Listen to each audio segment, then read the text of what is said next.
Welcome back to the show, guys. It is clearly just me in studio today, no one else. Something new that I want to do now is some game week wrap-ups where I just go through some of the results of the weekend and how to fix the table. And I think it'll be cool just to hear your guys' opinions on things as well, so we can just basically run through how the league's shaking up as we come to the end of another season. Let's go. So it all started off with some more misery for Leeds. After they sacked Marcelo Bielsa, I kind of hoped that things would start to get a little bit better for them. But Leicester beat them 1-0 thanks to a Harvey Barnes goal in the second half. And it's going to be interesting, man. Jesse Marsch has come in, and luckily he's going to have something that Bielsa didn't have for the rest of the season, which is a fuller squad. And I do feel for Bielsa, man. He definitely had a lot of hard work to do trying to get some results with the players that he had at his disposal. And it looks like those players are starting to come back now. But I don't know, do you think it's too late for Leeds to save themselves this season? They are definitely getting closer to the relegation zone. And I believe that they can do it. We know they have the quality to do it. Last season, everyone was just really impressed with the football that was on display there. And a lot of that was down to Bielsa. So it's going to be interesting to see if Jesse Marsch can even replicate that a little bit in his own way. One thing's for sure, they need Patrick Bamford back, and they need him scoring goals, man, ASAP. Aston Villa got themselves a 4-0 win, thanks to a really good display by Philippe Coutinho again. The guy was linked with Arsenal not too long ago, and dude, I think I was one of the people that was pretty much doubting the idea of the transfer. But he's proving me, and I'm sure a couple other people, pretty wrong. I know it's just at Villa, and I know that it was just Southampton that they beat. But you cannot deny that this guy looks like he was just made for the Prem, man. He's so damn good on his day. And who better to get the best out of him other than Stevie G? They played together at Liverpool. Now Stevie G is managing. I can 100% understand why Coutinho is so keen to join up with him, because it looks like he is loving life on the football pitch again. Danny Ings as well, man. Got a goal and assist. Aston Villa flying high there. Callum Chambers and Emi Martinez, ex-Arsenal boys there. Good to see them get a clean sheet. Let's see if Steve G can keep it up for the rest of the season. Chelsea beat Burnley 4-0. Definitely 90 minutes that Sean Dyche is going to want to forget, because they dominated, man, from kickoff. They really showed exactly why they are the Champions League holders. And Reece James, what a player. Coming back into the starting 11, getting a goal and an assist, keeping a clean sheet. Kai Havertz got a brace. Christian Pulisic got on the score sheet as well to make it 4-0. With everything that's going on at Chelsea, pretty much the exact result that you needed. With Abramovich selling the club and all the controversy going on over there, I'm pretty sure any Chelsea fans will be happy, because a performance like that, anybody that's looking to buy this club is going to look at that performance and they can see that they've got a lot to work with if they come in. If they get anybody that invests even half as much as Abramovich did, then look, their future's pretty much solid. The best that they can push for right now is, in the league at least, is a third place. I don't see them managing to beat Man City or Liverpool to the title. I think that the two of them are just... I don't see them dropping enough points, man, for Chelsea, to actually cover the ground and, make it up and climb the table any further than they have. But look, it's not going to be easy. You got Arsenal lurking there. I'm happy about that. So good result for Chelsea. As a Chelsea fan, do you think that this is the type of performance that can maybe get an owner excited? And you guys must be a bit worried, because Abramovich has invested so much into your club and he's contributed to so much of the success directly, him alone. So as shaky as things may seem right now, are you guys still happy with the direction the club are going in terms of Tuchel and the players? Let me know. The close of Saturday, we saw Liverpool beat West Ham 1-0. And man, look, my dad's a West Ham fan, die-hard West Ham fan. So by default, they're pretty much my second team.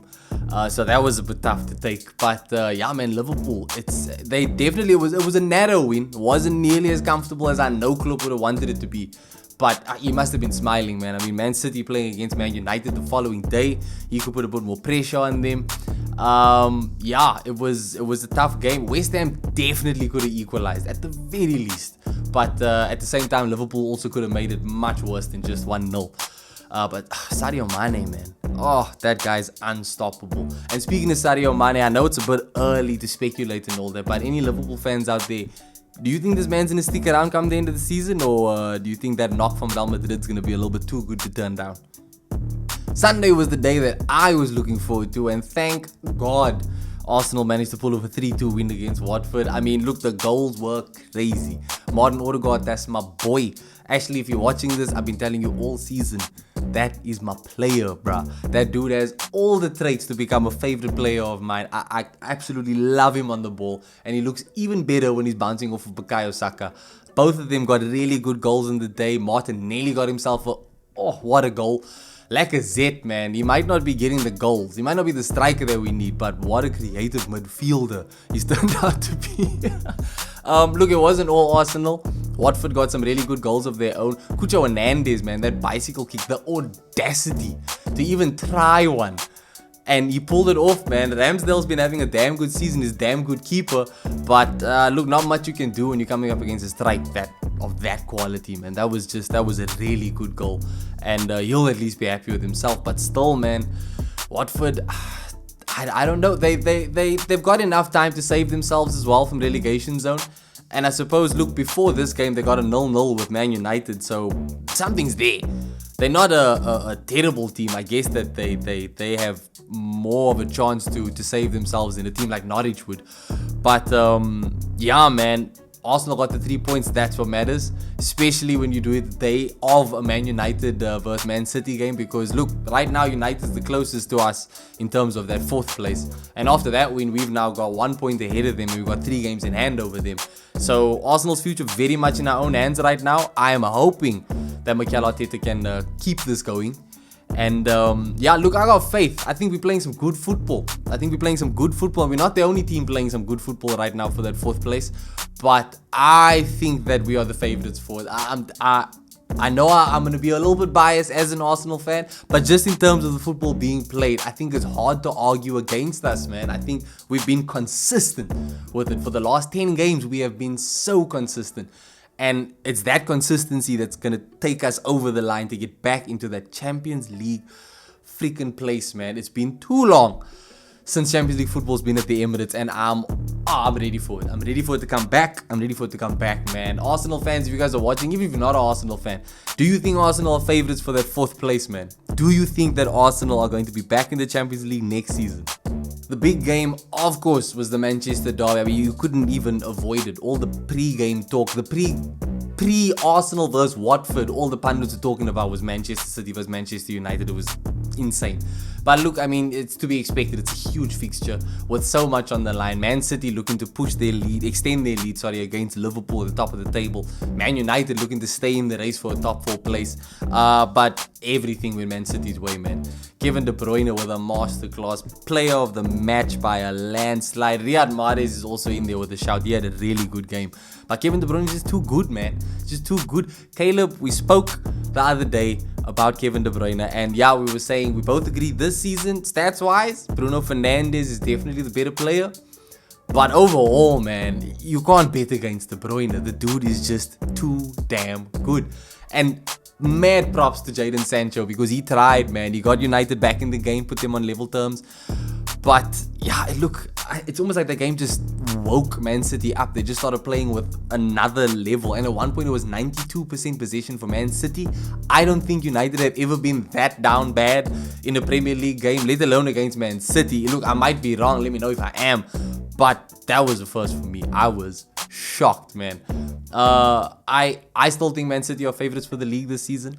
I think that a win like this against Man United is something that can give you an extra boost going forward. And look, Pep has to be over the bloody moon with that result because it hasn't always been the easiest game for Man City. Surprisingly, on paper, Man City always looked the better team, but when it comes to these games, it's touch and go. It's anybody's game, and Man City just wanted it a hell of a lot more than Man United did. All the pundits let Man United have it after the game. Paul Scholes and Roy Keane.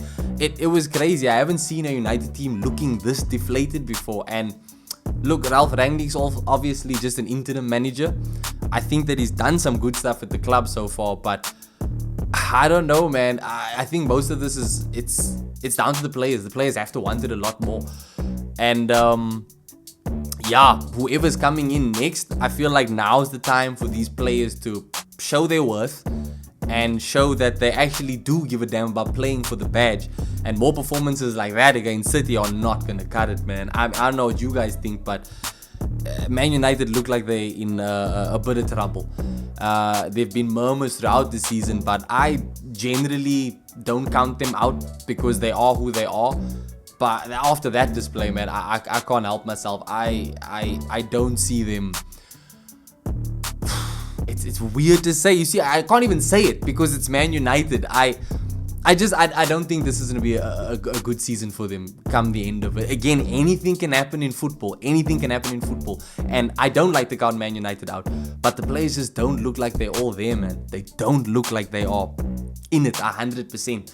And look, you need that, especially now, coming towards the end of the season. It's so tight. That top 4 race is so tight. None of these teams can afford to slip up. Between United, Spurs, Arsenal, I mean, even Wolves were in with the shout up until we beat them for the first time. Which, haha, they haven't looked the same at all since we did. And I'm loving it. After all the grief they gave us about celebrating that bloody win. Like, you know what? More of it. I'm happy to see more of that. But yeah, I don't know about Man United's chances. I don't know what you guys make of their chances going forward till the end of the season. Arsenal still have to play against Man United at some point, and that could be quite a decider in terms of the top 4 race. But yeah, Man City just flying high on their way to the title. And that brings us to the final game of the game week, which was Spurs versus Everton. Frank Lampard, another manager who's got so much work to do if he's going to save this club, because Spurs came out with a huge 5-0 win. Harry Kane decided to remember how to score goals recently, and he got himself on the score sheet again against Everton, as did Son. The usual suspects, basically. Regulon as well. Like it all just came to everything just worked for Conte. Conte must be delighted with how his team played, because look, he's expressed his views on the team before. He himself has admitted the team hasn't been doing enough. The players themselves are not doing enough, and maybe they're listening. Maybe they started to listen, because that was a massive win. I thought that they might pull off a win, but I didn't expect a 5-0 win. And yeah, it's going to be very interesting to see how Everton bounce back from this, man. Frank Lampard, man, I feel for you. You know, I was excited for you to come back into the game, because I do think that a lot of the foundation that Chelsea had at their disposal before Tuchel came in was because of Lampard. And look, I think there's a manager there. You know, he's still young. He's still very new to management. It's just, man, I don't know what's happening with this Everton side. It's bizarre. It's another team where it's like they don't have terrible players on paper. It's just not clicking.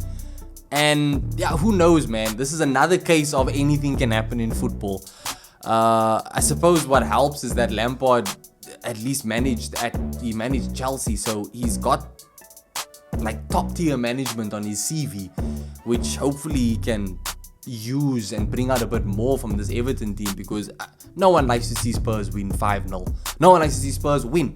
But yeah, man, I don't know how things are gonna pan out for Everton. But one thing's for sure is that Spurs, I think they're starting to take Conte's words to heart and to head, and they're starting to play for the manager, starting to play for the badge. And yeah, man, they must be going into this next game against Man United with a hell of a lot of confidence, especially after seeing the way Man United defended against Man City. I have no doubt in my mind that Conte's been studying that game, and he's been drilling his players on how to get the best over 90 minutes when they go against Man United next weekend. And that's it. That's the game week wrap up. Let me know if you guys are happy with how your team did this weekend. Yeah, man, season's coming to an end now. Some big games coming up. We'll be doing more of this as we go forward. I'm still obviously going to be having guests on the show as well, so we can do some more previews, more podcasts. And yeah, guys, please don't forget to like and subscribe. Give this channel a little bit of a share if you will. And let me know your thoughts, man. I want to engage with you guys a bit more. I want to find out who supports who, and what your predictions are for how you think the top 4 is going to pan out. Also, who you think is going to get relegated.